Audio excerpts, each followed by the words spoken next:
Weakness is precious, for within it we find our greatest strengths. Hi, I'm Kraken. Welcome to Diary. Yeah, I know, I'm getting it together. Sub while I try to figure that out. Bad man, I give it to you 10 times.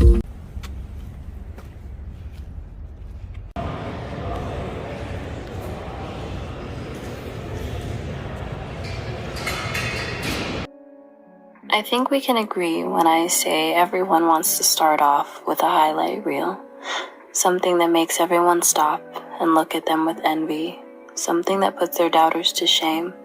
Something that says, I am it. Now, you will never catch me saying I don't want to roll my own highlight clips. I love to flex. But I'd be just as much of a hypocrite if I didn't say the struggle has rubbed off on me. Let's flip the direction for a second. Everyone's highest moments are unique to them, their journey, and their goals. Meaning, everyone's highlights will never look the same. No matter how alike your goals are with another person, you'll never be able to relive those moments, those victories as that person. Not to mention that the witnesses of those glories, though they all saw the same thing, all felt them differently, like a football game. For one player, winning this championship would be all he needed to feel true fulfillment. This was his sign to keep going, his achievement of a lifetime, his GOAT moment. For the fans that had faith from the very first time they saw him play, this was expected. He was already GOATed. And for the random bystander that got dragged here against his will, this was just another game. Low-key hater though, we're just gonna ignore it. To keep on topic, let's not forget that this can change from an exciting and happy event that everyone wants to keep in mind to quickly a representation of a character trait that you never want to possess. Let's say player 1 decided to go on an ego trip and act like he was a one-man army the entire game. Before you know it, the support team that was built around player 1 during some of his darkest times has been tossed out the window, along with whatever else he used to water down the fact that getting to that victory was so difficult, and only he is getting recognition for it. I'm not saying this to scar you. Luckily, we can tell when a win smells fishy. Also, I will never say you can't accomplish something great on your own. Low points are felt uniquely as well, and the takeaways from them last a lifetime. Thus, why true grit is always recognized. I'm saying that it's easy to get lost in the lights, but the hard times will grow you more than reveling in success ever will. The struggle humbles.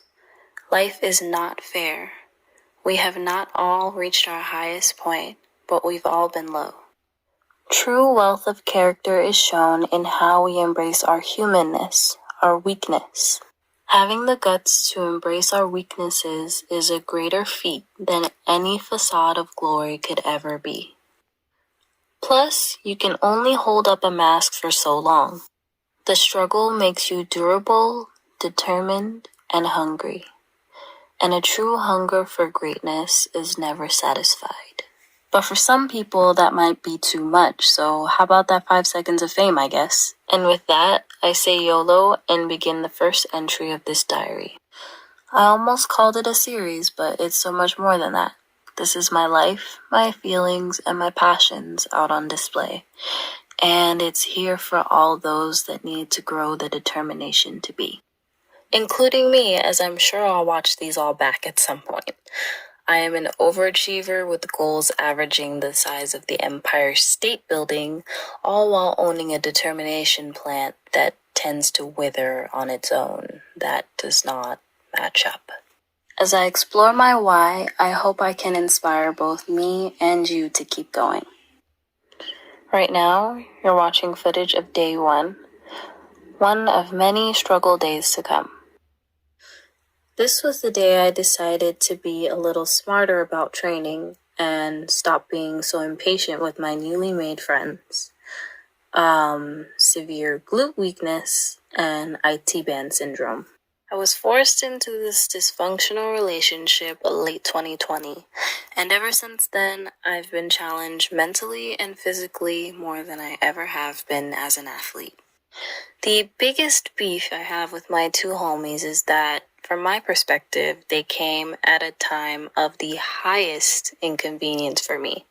I was just getting back into being active again. Why should I have to deal with this now? Remember that Empire State Building reference from the beginning? Yeah, my injury grew it about 20 feet taller than my brain had already made it. But there's a lesson to learn in everything, and I've definitely learned mine. Lesson 1 being don't overdo it. It's not worth it. It's a trap. Rest is key to being able to see your full athletic potential. Do not neglect it. Your body does not respond well to overwork and little sleep and not stretching well and trying to hit insane numbers of reps. Just a suggestion, from a friend. Yeah. As with everything, balance. Take everything into account. Plan and execute. Everything works better that way. Which leads me into the second thing I've learned. Train smart, not always harder. Sometimes you have to prioritize smart goals over big goals. Like if you want to learn a pistol squat.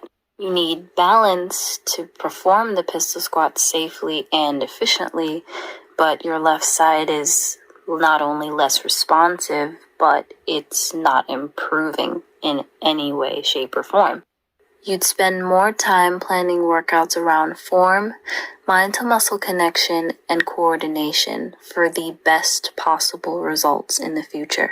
And as soon as you're sure everything's engaging properly, then you would add weight, up intensity, and challenge your body as much as possible. You would grow your confidence in baby steps, little step by little step. Now, to the reasonable side of my brain, this sounds magical. It sounds great. It sounds effortless. Everything should flow together. This is a great way to start. Great way to charge forward. Yeah, right? It sounds like that because it is. And I am so grateful for going to physical therapy within the first year of my injury because I would have avoided doing this altogether. Physical therapy met my needs in more ways than one because I had a responsibility to meet and somebody to keep me accountable who also knew my goals and kept me encouraged that they were possible as long as I broke them down. I'm also extremely grateful for my trainers for helping me get my confidence back before I went into the gym on my own. I do not think I would have the confidence to set up and just perform the way I do now without them. But because at some point the overthinking part of me had said that this was not enough that I was achieving, and my overachieving side was saying that the workouts were getting a little bit boring, I would have probably skipped an extremely important step and regretted it. When in reality, all I would need to do would be hang in there with the reps, stay consistent, and just wait for my body to adjust and get stronger. So to my trainers, if you ever watch this, yes, I have somehow become grateful for those torturous rounds of glute bridges and clamps. Without them, I would not be as close to a pistol squat as I am today. And I'm even more grateful that I encountered these hard lessons early on. Although I may not have it down pat quite yet because I'm just a one more rep type of gal. But at least now I can tell myself I told you so. And I think that's all I have to say. If you've made it this far, I appreciate you. And don't forget to subscribe. I love this whole low-key thing I have going on right now, but you're gonna want to grab your OG pass while they last. Until the next session, I'm out.